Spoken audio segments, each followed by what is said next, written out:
Welcome to Pink Cloud Radio. This is 53.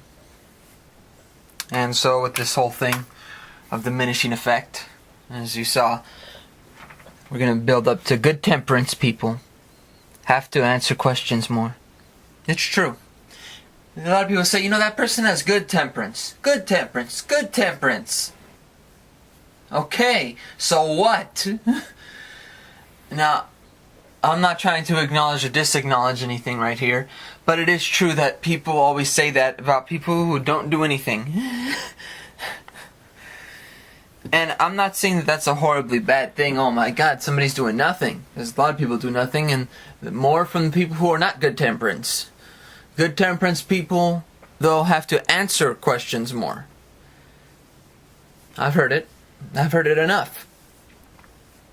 Because it's, many avoid answering and give an autonomous response instead of letting their answers and thoughts come out. And right there, I think that's what's really acknowledged a lot of people in the world right now. To just accept technology. Oh, at least technology thinks the way I do. Well, that's not a good thing, actually. If technology thinks the way you do, that means you already were a robot before you got a robot to, have a connection with.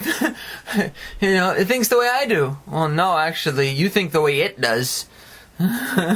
Yikes. If you as a human can only be uplifted by something that's autonomous and robotic, what's the point? It's not instinctual, it's not animalistic, it's not anything that has purpose or gained ideas. I mean, yes, we give everything purpose by having technology. There's a purpose for those technological things, but outside of the realm of reality, when you look at it from afar, it's nothing.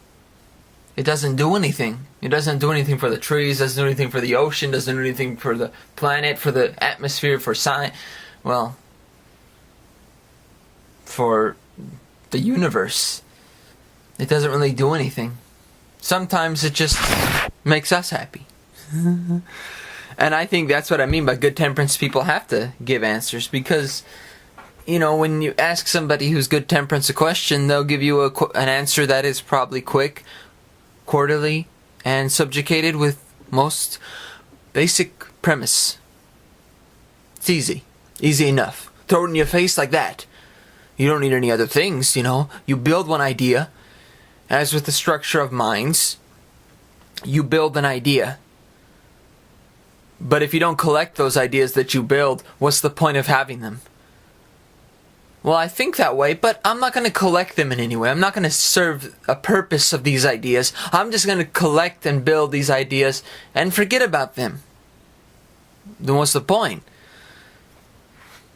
No one else is going to do it for you. And I think that's what really is the avoidance. It's the avoidance. It is ignorance to a certain extent, but being ignorance is bliss is not really always the answer. It's mostly that, I don't have to deal with the repercussions of anything if I don't say anything, or if I say only this, if I say what I've heard, or if I say what I observe in a general form, instead of initiating a conversation with others to meet and greet friends or more. It never has worked. It has to be 50-50 and not force out of the mouth. For myself, when I look back at good temperance, I don't think I'm really good temperance, but at the same time, I don't think I'm somebody who's, completely, avoiding everybody or trying to make myself seem greedy and just take everything for everything it is. No, I don't feel like I'm good. I don't think I'm good temperance, but I don't think I'm autonomous about myself. I just sort of exaggerate everything. And I think that's what really questions everybody's motive with me. Like, what is my motive? Well, what is my motive? And, honestly, when I initiate conversations and stuff like that with others to meet and greet, with friends or more, whatever that's going on, or just meeting people and talking in general, it never has worked for me personally. Like, for me, it's 50-50. You have to do it and not force out of the mouth, That's the thing about it. You can't force out of the mouth. Whether you're forcing it out of your own mouth or someone else trying to force it out of my mouth. That's the thing about all these things that I'm realizing, that with the good, I'm glad I'm not good temperance at all. I'm glad I speak that, that shall be shook. You know, I like to speak that shall be shook, meaning that I make you shake. Because I make you nervous because I'm not nervous. But not in that way of like, I'm being, kind of visceral about it and trying to be, like mean and be like, I'm this butcher shop guy. No. It just means that I sadly have the quality of that. I don't think it's a good quality, but I don't think it's a bad quality either. I just don't know the value of it. Because no one else has shown the value of it. They're always insecure. So you can't have a value of somebody who's secure if you feels insecure with them. I mean, I bet you feel valueless, and it's the old superiority inferiority thing. Damn, this guy's so secure. Man, I'm not good for him. I mean, I think a lot of people dominate themselves with that kind of stuff, and that's what I mean by initiating. Initiating hasn't worked for me. Being aggressive, that kind of stuff, that kind of personality hasn't worked for me. And it doesn't work for everybody, Success, if you're looking for success from somebody, that's the wrong attitude to have, because what is success? Is success something that they have to do on their own? Or is it something that maybe you're avoiding for yourself to do with that person together? Sometimes it is, Not telling them what to do, but telling yourself what to do. That's the thing that a lot of people avoid. It's like me telling myself what to do right now during all these pink clouds. Since the pink cloud number 1, engagement, to now, whichever one I'm going to call this. And whatever happens here is going to be based off of what quality we can create. So when I tell you, hey, this is how it's going to work, is it? And I think that's what really, when initiating conversations, it's got to be 50-50 in a lot of ways. It has to. Not that you have to agree with everything I say or know anything that I say. That's not really the matter of convention. Like, that doesn't matter to me. You don't have to know everything I talk about, and that's not really the point of life, I think. But I do think it's a lot more dishonorable to just say, fuck you, because of what you think. That kind of stuff. That's what I mean by initiating conversation. A lot of people would put you down because you don't initiate. Good. I'm glad you do. It actually shows a lot more about who you are as a person than it shows about me. It doesn't show much about me to not initiate. It just means maybe I'm not good at initiating, or maybe I'm not really the best person to do it that way, and I don't get anything out of it. A lot of people get stuff out of it. They always say, man, why doesn't that person have any pride or ego? Because I don't think it does anything for my life. I don't feel any better when I use it. I do feel better when I don't have it, and when somebody else wants to be there and is attracted to that quality of who you are, not how you act about yourself. And I think that's what I mean by good temperance people, because they don't do it for those reasons. That's why I want answers from them more, because they don't do it for pride or ego, and there's less and less people that talk that are like that. So when I hear people say, like, initiating conversations, oh, well, that's good, And it's really about their characters when you come down to it. When I look at the Matrix trilogy, for example, I'm bringing it up again, I know, but the Matrix, a lot of the regular stories, contemporary ones, you don't live up, to me, most general stories in general, even people in regular life, they live up to their character. But the one thing about it is that's not always about life. Not at all. That's not what life is about. It's letting the character live. And I think that's what really is the thing that a lot of people, avoid, is just letting your character live. They live up to that character, but the thing is, when I think about how a lot of people are these days about sex and options, just doing things that way, maybe a lot of people just think that's the way to live, that they have to live up to a certain character. Hey, maybe we were all taught that thing, maybe we were all taught to be the kind of men who just go have sex with anybody we want, shit like that, kind of women that just, trust men who are bad, or trust men who will do that sort of stuff, or at the same time get an alcoholic as a boyfriend, girlfriend, whatever. Whatever happens in the relationship, it's based off of what we connect to, say that we have to live up to a certain character. I really say, that's screwed up. Don't live up to a character, let your character live. Because if you don't let your character live, you'll never get anywhere in life. You'll always consistently look at somebody else to, I don't know, not badmouth it, but give it a reason.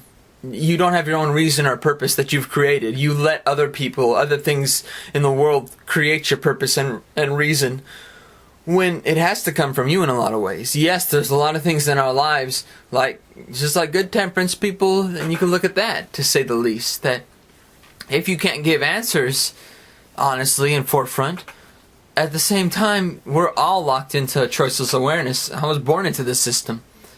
You know, it doesn't mean I agree with it. And I think that's the stupidest thing to hear people say, like, if you don't like it, then leave. There's nowhere to leave to. You know how many military bases America has all over the world? I'm not talking about America in general. I'm talking about the military-industrial complex, the Federal Reserve banks. Do you know how many there are in the world? You're telling me if you don't like it here, leave? I can't. I can't avoid it anywhere else.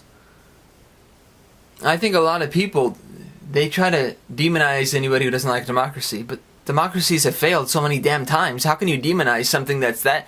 How can you keep something so positive out of something that has failed the same way every single time?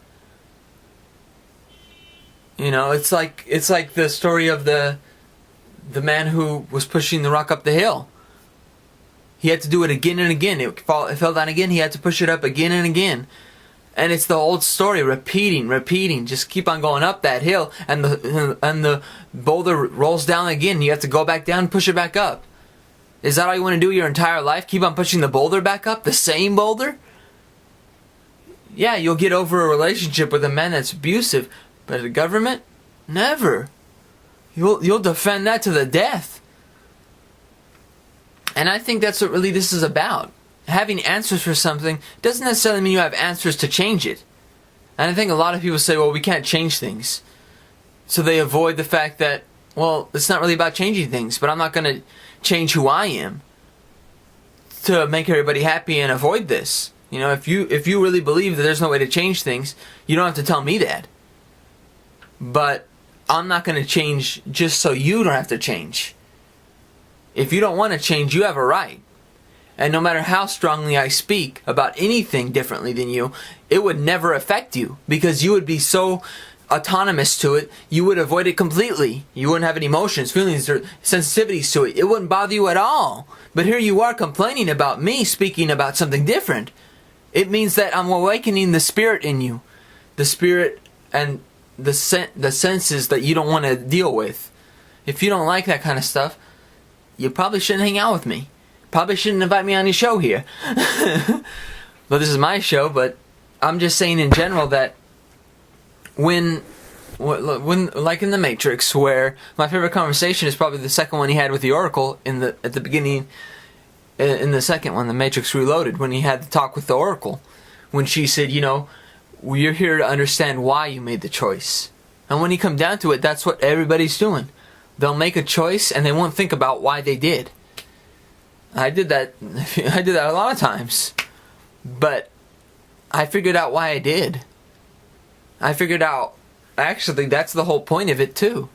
Sometimes you stay in something so you can figure out the why, so that it ends. That's why, honestly, I think anything that has continued longer than it should have, or certain things that a lot of people will blame, like, you know, somebody who disapproves or somebody who's is judging it, like, outside of the picture, they'll always try to blame it on that, like, oh, it's them. But it's not. It's you. It's me. And that's the thing, like, people avoid that. They don't want to blame themselves in front of you. They don't want to show weakness, but they want you to do something about it. But why not show weakness? If you truly think I'm going to hurt you, why don't you get rid of me right now? If you think I can deal with you in weakness, then you don't really want to talk to me, do you? And I think that's what I really notice, is that somebody who wants to truly be with me in any form, whether it's a friendship or anything, they have to be able to show that weakness too. If I was going to strand them along and just be, you know, a little kid kicking a hockey puck or something, I would have done so already. And I think that's what I really mean by, you know, you really have to let your character live. If you don't, you're here for the same reason that the person before you is, or you're here the same reason that somebody who has hurt you is. And I think that's what really is the value of what we, consider our lives. We always consider our lives better than the past ones, but a lot of times that's not showing. And I think that's what really is hurtful and harmful. Harmful in a lot of ways. When I look at the character and everything like that. And it's the same thing with governing all nature, corporations, and all things. They're invisible until they try to change things. Then they're not. Those kind of things that, in our lives that change things, they're invisible until they're not. Until they start doing things. Then they're pretty clear. It's like déjà vu. Politics is only the sculpture of a planned resistance to be able to find self without the bounds and rules of what's around us. Anything around us. Whether it's a relationship that's gone bad, people who've gone bad, anything you could think of. Whether it's government or anything else. All these things are just tools in a way. They're based on what people think can work. That people think can have some kind of identity to them. But at the end of the day, they're just déjà vu. They're just what we think is, and it turns out to not be. We look back and we go, oh shit, it's doing a bad thing to me. And it really does a lot of times. That's what I think personally really changes the scope of what we live in. I think we live in that kind of patronizing state of just like, well, the world doesn't work like that. That's what a lot of people say. But the world works like this, so that means it can work like anything. If the world can work like it is right now, the way people are, anything, they could work anyway. It worked as cavemen. It worked without rules, without government, without laws over us, and where people just said, if they didn't like you, they'd kill you. They would actually just do it. There would be no threats. There was no, caveman didn't go up to another caveman and just threaten him and go, booga booga. There was none of that. And I think that's what really governing all these things really means. Is that they're trying to build a staple of an invisible empire. Which isn't really here. There is no empire here. The earth is still here. Nature is still here. And no matter how much people try to regulate it, it's never going to change it. You can hurt it, oh, definitely. And Mother Earth is going to cry like hell. It has been. For years. But that's because you don't care. It's not because it's going to die. It's not because we have to worry about global warming and stuff like that. It's a very normal thing that has happened many times before, in fact. In the history of the planet Earth, that how long it's existed. And I think that's what really is the politics, really, is that it's just a planned resistance to be able to find self. It's like only a sculpture of the planned resistance. Like, no matter what, there are certain people who believe what they're doing is right, even if they're doing wrong. Like, you can't really defendably do something without thinking it's a good thing. You can't, So, when you look back at slavery never ended. It just changed hands. It just changed everybody. No, racism, that's just a counterpoint conversation. That's when people make fun of it now and make jokes about it because, when they make, racist jokes or, just using racism in a joke form, they're using it because it's a pointless thing to do now. We're all slaves. Black, white, what does it matter what race you put into it?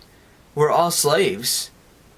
We've accepted the role, sadly, unlike the slaves who didn't. At some point there's going to be resistance, but until we critically take ourself out of an equation and look at it, unlike just accepting it, then we won't. We'll just keep accepting it. Until we take ourselves out of it and look at it from, even Iran's or North Korea's or Cuba's point of view. If you want to say the three top that are pretty much on the gun by our government now, and by everybody's government who is in the system of being controlled. I'm not saying that any of those three are right, but at the same time, systematically speaking, which system can be right when all of them have failed before, even ours. So many systems have failed before.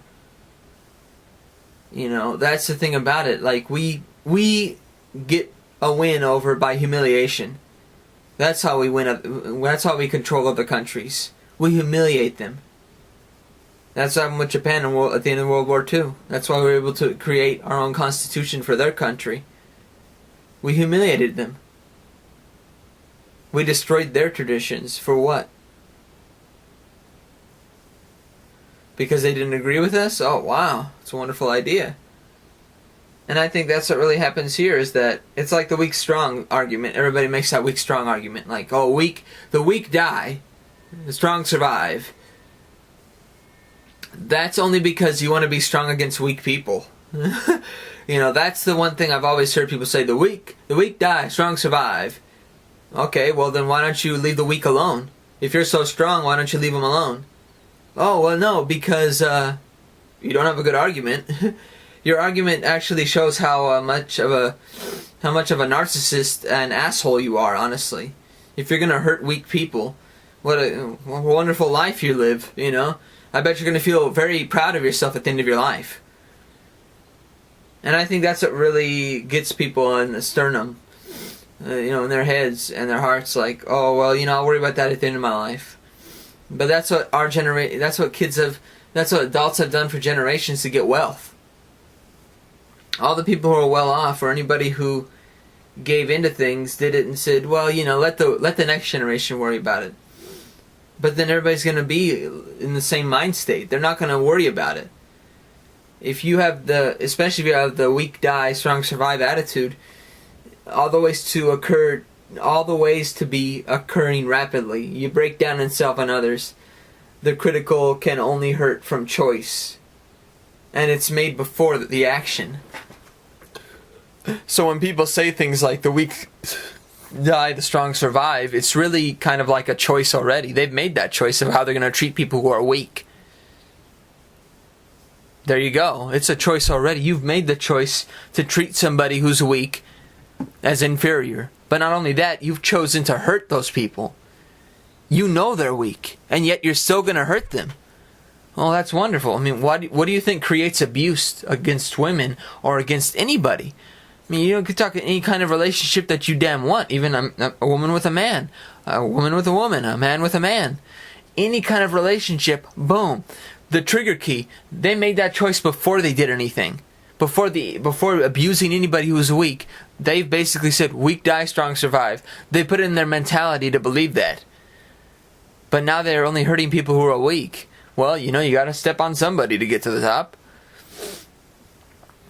Any of these labels that go on and on, that's just like vicarious statements, the Pink Cloud Radio kind of idea. It's utter bullshit, because, that's the same thing like with people saying karma, you'll get karma for something bad that you've done. And a lot of people, in a lot of ways, people who do hurt people believe it too, believe in the karma and stuff like that, and they know they're going to get back what they've done. But they never do. It's because they're waiting for it. And they're waiting to, go against it. That's why people say, I know I'm going to get back what I did to people. But they're just waiting for it to happen. It's not going to happen when you're waiting for it. It's going to happen when you least expect it. And then when you do, oh shit, maybe I shouldn't have hurt those people. Or it's going to happen when it doesn't matter. Because there are certain points in things, or certain life points, that you don't think about anything else. You don't think about revenge or bullying or hurting people who are weak because you're strong. At that point, that's when it'll get you. When you don't care about it. But it's going to be the same reason that you hurt somebody. That you didn't care about them. That's going to prove it right there. But it's the same thing, being weak and strong, that kind of stuff. It's that you've made that critical choice to hurt. And it's made before you do anything. That's the thing that hurts the most. Is that you've made that choice before anything else. Before thinking about what you can do, how you could change, or how you could be in the future. You've now taken the weak and strong argument and just defended yourself for it. It's the old defense of bullying and revenge. It's just basically defending hurting other people. Weak die, strong survive. There's your natural defense now of hurting people because they're weaker. That's a wonderful advantage that you have now. Your entire life now, you'll have that advantage of just, I could hurt anybody I want because they're weaker than me.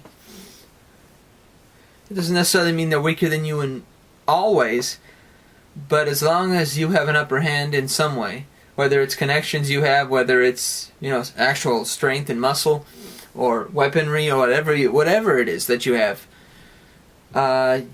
you're always going to feel that way.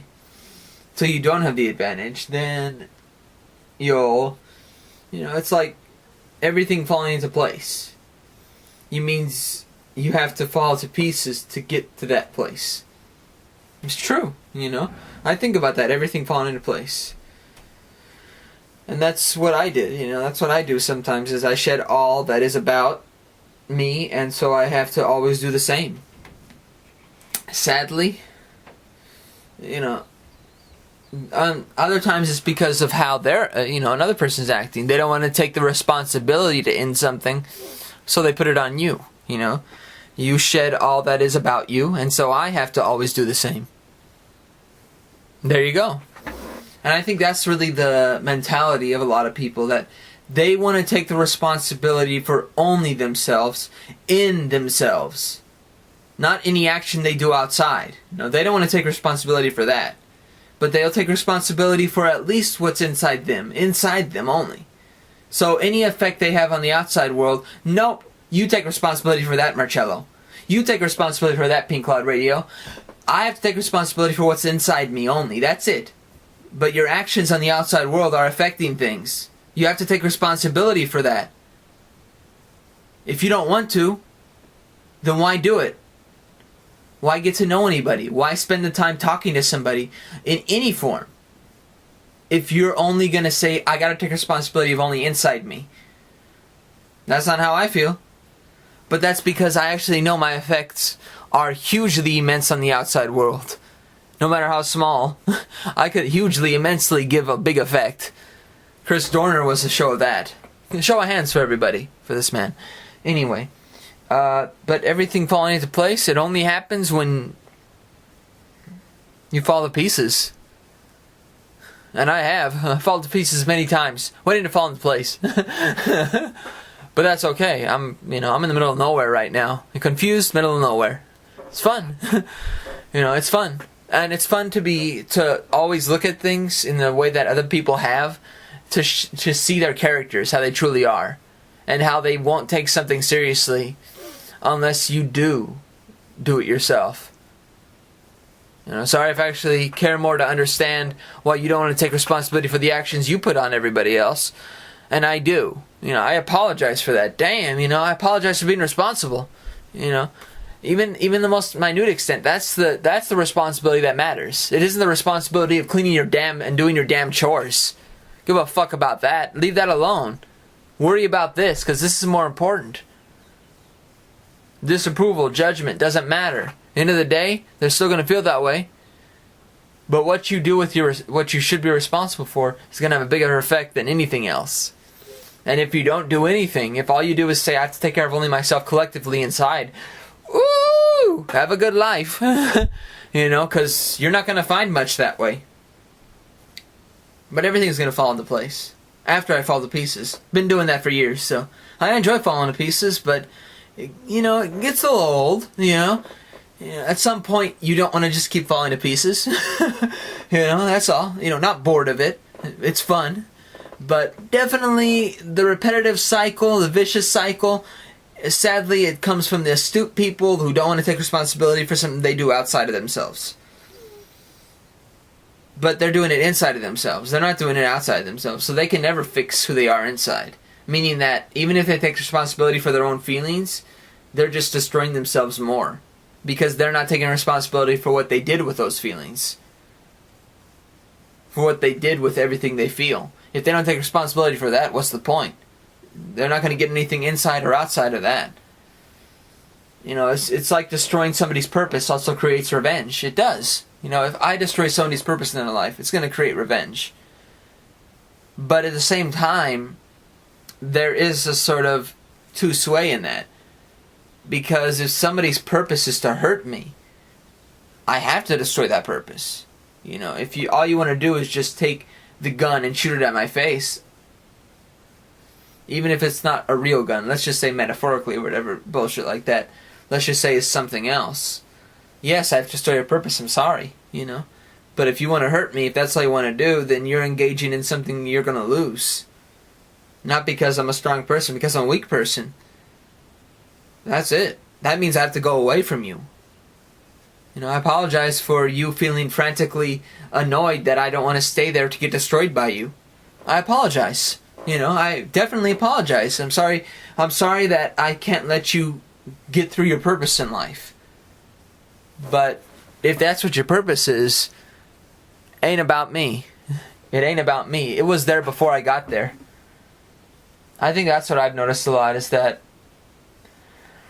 a lot of people would say that what our relationships are to each other and everybody else is that we have to recognize what other people's purposes are. Sometimes they're not ours. Sometimes they've already created that purpose for another person. They've already done things for another person in a lot of ways. But when you destroy somebody's purpose, you also create revenge and the ultimate control to get rid of all other ideas except the self ideas. So finding a different place or person is not always people's first choice. You hurt the purpose, gone. You know? So like I said, when you create that revenge, it's to get rid of the other ideas except for the ideas of what you think of yourself. Whether you're conceited, whether your idea is ignorance is bliss, you destroy anybody else's ideas because you want everybody else to think the same way you do. But I'm sorry, that's poodoo. Nobody else can think the same way you do. And if you want just a slave, because honestly, that's what a lot of people make it sound like. With the way they act, they don't make it sound like they want to get along with other people. They make it sound like there's infinite possibilities to change people. Well, there's more infinite possibilities to accept people too, you know. You know, acceptance, no rejection. That's another way to do it. You know, I'm just saying. As a Pink Cloud Radio enthusiast, I completely agree that, you know, you can accept people. Just saying. But that's the thing about it, is that, you know, a lot of people say we have to coexist. No, we don't. We have to accept. That's it. We don't have to coexist. In fact, coexisting has been the harm to our whole civilization of Earth. Coexisting. Accepting people hasn't been. But that's because we never have. That's because we never have. Whether it was about religion, culture, anything else you want to, you know, put a label on, or just individuals against individuals, we never did. First thing we got to do is accept, not coexist. We can't coexist until we accept each other. Until we look at each other and say, damn, this person's very individual. We got equal rights in general, in between all of us. But if we don't look at that, if we don't see that, then what's the point of seeing each other? Yeah, I look at this person, but I don't have the same rights as him, or her, or this, or that. What's the point? Why waste the time? Why waste the time getting to know each other if that's how you're going to feel inside? Anger, revenge. You know, and it's the ultimate control to get rid of all the other ideas. That's what's been happening, like for me, being a conspiracy theorist, looking at everything with clear, shot eyes of, oh shit, this is bullshit. This ain't what happening. Then right there you're kind of saying like there's only one idea that's here, that's motive. You know, no, there's not. There's a ton of ideas here. You find a different place, different person. It's not always the people's first choice, you know. And you hurt the purpose, and you hurt the purpose, gone. You know, that's the thing about like these kind of you know, destroying purpose. And like, even if you find a different place or person, it doesn't mean they're gonna fix that purpose or the way you feel about things. They can't. You have to fix that.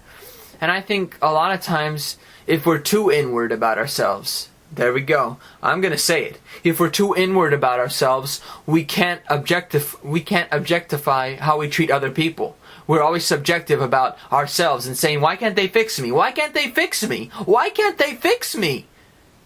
Because you're not fixing you. They can't do a single damn thing until you want to. The fuck are they gonna do? They can't do a fucking thing because you're telling them to fix you only. You don't want to do a single damn step to it. The fuck do you expect? Miracle? See, that's the whole thing about hope, fear, all that bullshit. Put it to the side.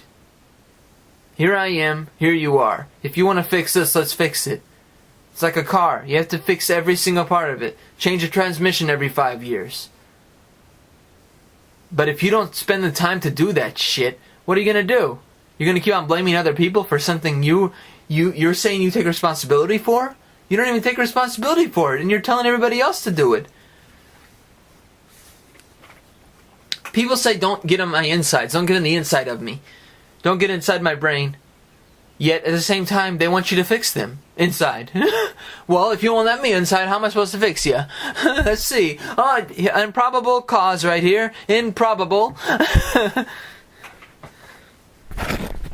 And that's what it comes down to, is that it's generally what we try to create about other people that makes us like, you know, it's like if you can't live up to your own expectations, then how will someone else live up to them?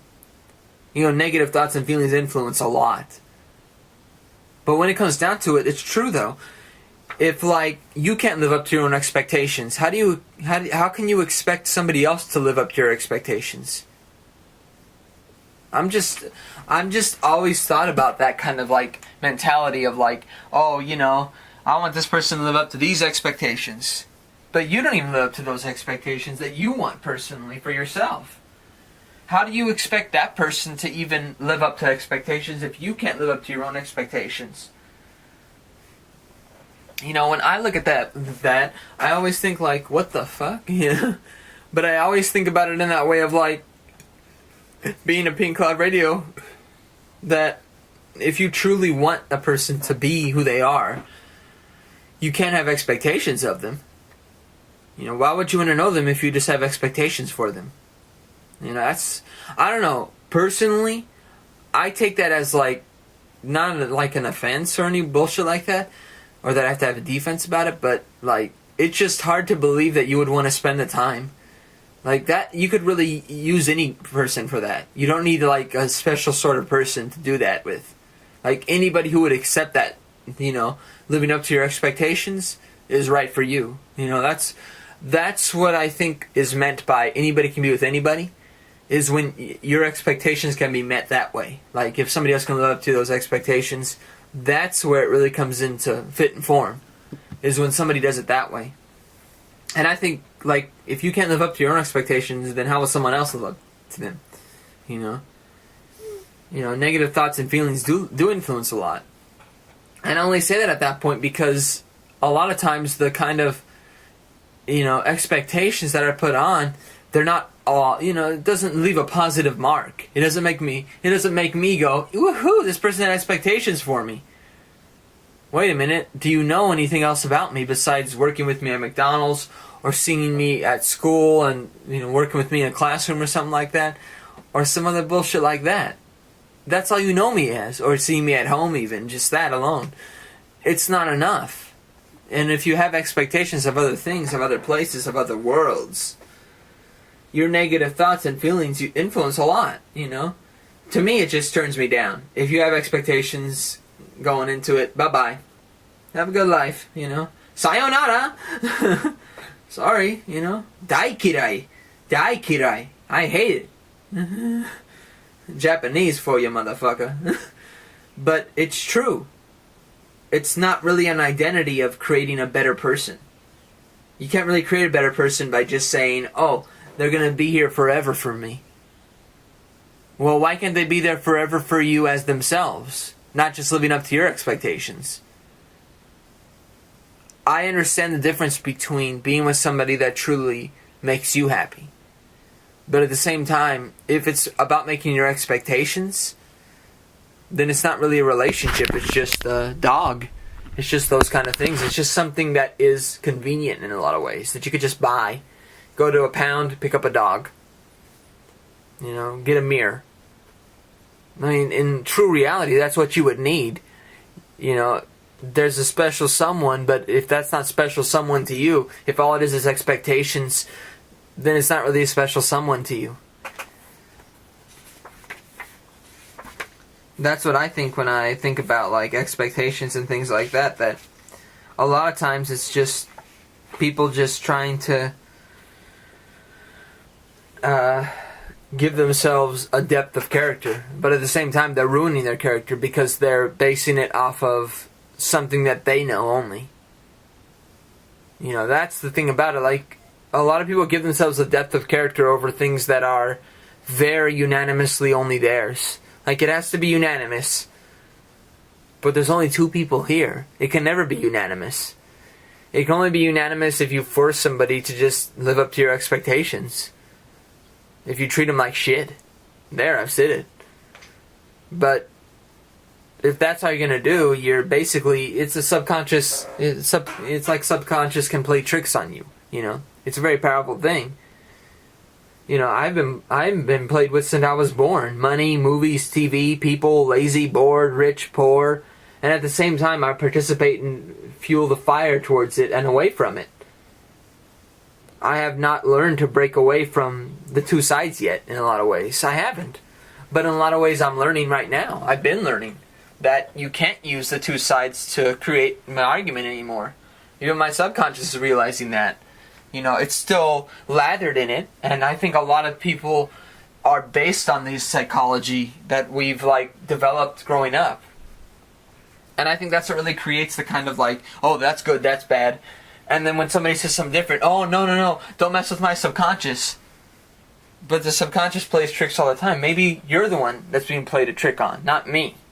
Maybe I'm saying something that is different and difficult to take, but it's still something that may be the truth. And I'm saying it because, to me, that's what really counts, is that all this stuff about being, about money, movies, TV, people, lazy, bored, rich, poor, I participate in this, but don't really have much choice, in a lot of ways. I don't. All I have is my own participation and the value of who I am. I can't really look back at what subconsciously I did sling onto, but I did learn early on when I was very young, 7 years old, I think, when I first saw bullying and revenge, just in elementary school. And it was enough for me to say, fuck this, and then start seeing everybody and seeing how everybody does that. Even picking careers to just go out for revenge. What a wonderful thing to do. I'm not saying all revenge is bad. See, because some people go for revenge because somebody else ain't stopping their revenge. That's the thing about it. If you truly care about yourself and other people, you would do that. Wouldn't you? Wouldn't you protect somebody if you saw them getting bullied? Oh, let's see. No, probably not. That's why I have to show commercials of it on TV. You don't even protect kids when they get bullied. And that's what really destroys our subconscious, is believing that that there's an identity somewhere that can completely agree with us. But if you're only looking for that, you're not looking to protect anybody or help yourself. You're looking to just find something, even if you give up everything for it. That's what government is in a lot of ways. It's something we give up everything for just because we might have a little solace. But if you can find solace up here and here, and look at the fact that what you do can affect everything, then, what's the point? But at the same time, I know I affect everything.